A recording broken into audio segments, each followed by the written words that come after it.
Hi everyone, this is Bryden Doyle. Due to technical difficulties regarding Skype, I was unable to talk to Chris, so instead I chose to pre-record my review for him to play on the show. This is it now. So the movie I'm going to be talking about today is Jupiter Ascending, the latest film from the Wachowski siblings who hit it big with the Matrix franchise. Mila Kunis stars as Jupiter Jones, a young woman working as a janitor with her Russian immigrant mother. She appears to be a completely ordinary young woman, but then she finds out that she isn't. It is revealed that an alien race known as the House of Abrasax visited Earth and formed human life, and Jupiter is a reincarnation of their princess. However, there are currently 3 heirs to the throne, and the eldest son, Balaam, played by Eddie Redmayne, isn't going to sit idly and let an Earthling steal his throne. He orders her to be killed, but the half-wolf, half-human ex-soldier Kane Wise, played by Channing Tatum, has been sent to protect Jupiter. And if you think things can't get any loopier, I should also mention that Balaam's henchmen are giant talking lizards.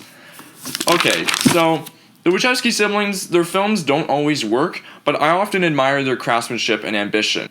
Their 2008 film Speed Racer bombed at the box office and with critics as well, but I still found it to be mildly entertaining, at least.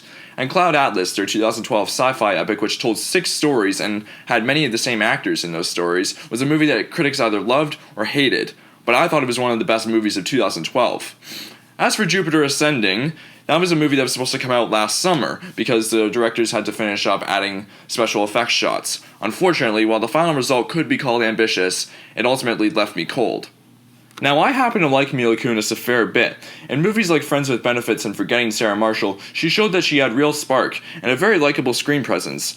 Unfortunately, in Jupiter Ascending, she gets very few chances to show this screen presence. She's often falling from great heights, upstaged by the visuals, or saying incredibly cheesy dialogue. At one point, Kane tells Jupiter that he has more in common with a dog than a human, and her response is, "I love dogs." Oh, how hilarious. As for Channing Tatum's performance, he's incredibly bland and wooden, which is disappointing given that last year he showed such great comedic timing in 22 Jump Street and actual dramatic depth in Foxcatcher. The only performance in the film that I really admired was Eddie Redmayne's.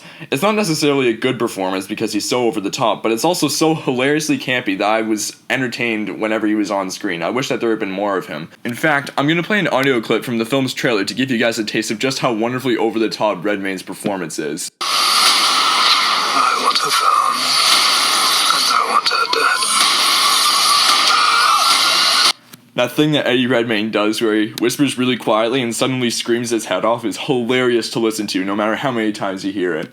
As you would expect from a movie from the Wachowskis, the visuals are top-notch as usual, and there are some pretty cool set pieces. There's a terrific early scene in the movie where Kane has to carry Jupiter through the streets of Chicago while flying on jet-powered skates while outrunning aliens who are chasing him in spaceships, and it's the best scene in the entire movie, and unfortunately none of the other action scenes reached that same level of excitement, and eventually I just became very disengaged from the plot, and I can forgive a movie for a lot of things, but if you can't keep my interest, then we're gonna have a serious problem.